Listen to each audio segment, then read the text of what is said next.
నమస్తే. ఆంధ్రప్రదేశ్ రాజకీయాల్లో రకరకాలుగా మార్పులు, చేర్పులు జరుగుతున్నాయి. ప్రధానంగా వైఎస్ఆర్‌సీపీలో. ఇప్పటికే కొంతమంది నియోజకవర్గాలకు సంబంధించి ఇన్ఛార్జీలను మార్చారు. అలాగే సిట్టింగ్‌లను కూడా మారుస్తారని ప్రచారం జరుగుతుంది. ఇలాంటి క్రమంలో గుంటూరు జిల్లాకు సంబంధించి ఒక మహిళా నేత చేసే హడావిడి మామూలుగా లేదు.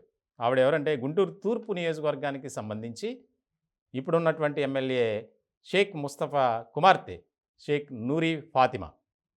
ఆవిడ ఎక్కడ చూసినా ఆ నియోజకవర్గంలో ఎమ్మెల్యే అభ్యర్థి అని చెప్పి ఫ్లెక్సీలు వేయించి ప్రచారం చేసుకుంటున్నారు. వాస్తవానికి గతంలో తన కుమార్తెతో వెళ్ళి కలిసినప్పుడు సీఎం జగన్మోహన్ రెడ్డి గారు మాట ఇచ్చారని, ఈసారి నేను పోటీలో ఉండటం లేదు, నా కుమార్తె పోటీ చేస్తుందని ఆ సమయంలో ఆయన చెప్పారు. ఇలాంటి నేపథ్యంలో దాన్ని ఆధారంగా చేసుకొని అక్కడ ఉన్నటువంటి నియోజకవర్గంలో ఉన్నటువంటి నేతలకి, అలాగే తమ అనుచరులకి నేనే ఇక్కడి నుంచి పోటీ చేస్తున్నా, జగన్మోహన్ రెడ్డి గారు నాకు అవకాశం ఇస్తున్నారు అని చెప్పి చెప్పుకుంటూ ప్రచారం చేస్తున్నారు. ఇలాంటి సందర్భంలో ఇప్పటికే గుంటూరు పశ్చిమకు సంబంధించి విడుదల రజనీని అక్కడికి పంపించారు. పక్క నియోజకవర్గం అయినటువంటి తూర్పులో ఇంకో మహిళకు అవకాశం ఇస్తారా? ఇవ్వరు. అందులోనూ షేక్ ముస్తఫాను పోటీ చేయమంటే ఆయన చేయనని ముందే చెప్పారు. నా కుమార్తెకి ఇవ్వాలని ఆయన కోరడంతో మరి ఈ ప్రతిపాదనను హైకమాండ్ ఎలా తీసుకుంటుంది అనేది ఇక్కడ చర్చనీయాంశం. ఇంకా ఎలాంటి నిర్ణయం రాలేదు. కానీ షేక్ నూరి ఫాతిమా ఆవిడ మాత్రం ప్రచారం చేసుకుంటున్నారు. జగన్మోహన్ రెడ్డి గారి బర్త్డే సందర్భంగా కార్యక్రమాల్లో కూడా అవే ఫ్లెక్సీలు, శుభాకాంక్షలు తెలియజేస్తూ ఆ రోడ్డుకి ఇరువైపులా ఫ్లెక్సీలు ఏర్పాటు చేశారు. ఎమ్మెల్యే అభ్యర్థి అని.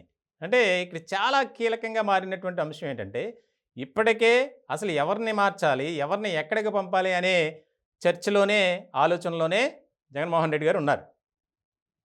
ఇక్కడ ఈ షేక్ ముస్తఫా కుమార్తె మాత్రం నేనే ఎమ్మెల్యే అభ్యర్థిని, నాకు తిరిగే లేదు, నేను ఇక్కడ ఖచ్చితంగా గెలుస్తాను, నాకు అవకాశం ఇచ్చారు, ఒప్పుకున్నారు అని చెప్పి నాయకులకి, కార్యకర్తలందరికీ ప్రచారం చేస్తున్నారు.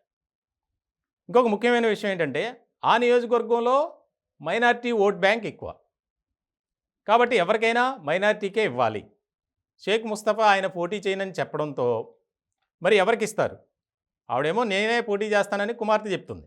కానీ వైఎస్ఆర్సీపీ మాత్రం ఒక నిర్ణయానికి వచ్చే అవకాశం స్పష్టంగా కనిపిస్తుంది.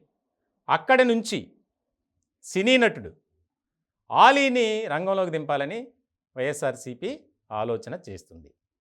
దీనికి సంబంధించి ఇప్పటికే టాక్స్ కూడా కంప్లీట్ అయ్యాయి. ఆయన కూడా సానుకూలంగా స్పందించారు. పార్టీ కోరింది కాబట్టి నేను ఏదైనా చేస్తాను అని అన్నట్లు కూడా మనకి సమాచారం అందుతుంది. మొత్తానికి ఆ నియోజకవర్గంలో ఇప్పటికే ఒక రకమైనటువంటి సందిగ్ధత ఏర్పడింది. ఎందుకంటే ముస్లిం కాకుండా వేరే వర్గానికి కనుక అక్కడ టికెట్ ఇస్తే పార్టీ చాలా ఘోరంగా ఓడిపోతుంది అనేది జగన్మోహన్ రెడ్డి గారికి తెలిసినటువంటి అంశమే. అలాంటి పరిస్థితుల్లో ముస్తఫా పోటీ చేయనన్నారు కాబట్టి తన కుమార్తెకు టికెట్ ఇవ్వాలా, ఆలీకి టికెట్ ఇవ్వాలా? ఇంకొక విషయం, అక్కడ ముస్తఫాకు వ్యతిరేక వర్గం కూడా ఉంది. ఆ వర్గం ముస్తఫాకు సంబంధించినటువంటి ఎవరు పోటీ చేసినా మేము ఈసారి సపోర్ట్ చేయం, కొత్త వారికి అవకాశం ఇవ్వండి అని ఒక ప్రతిపాదన అధిష్టానం ముందు పెట్టిందంట. దీనికి సంబంధించి చాలా కీలకంగా చర్చలు జరుగుతున్నాయి. మొత్తానికి ఆలీకే అక్కడ అవకాశం దక్కొచ్చు అనేది కూడా బాగా ప్రచారం జరుగుతుంది.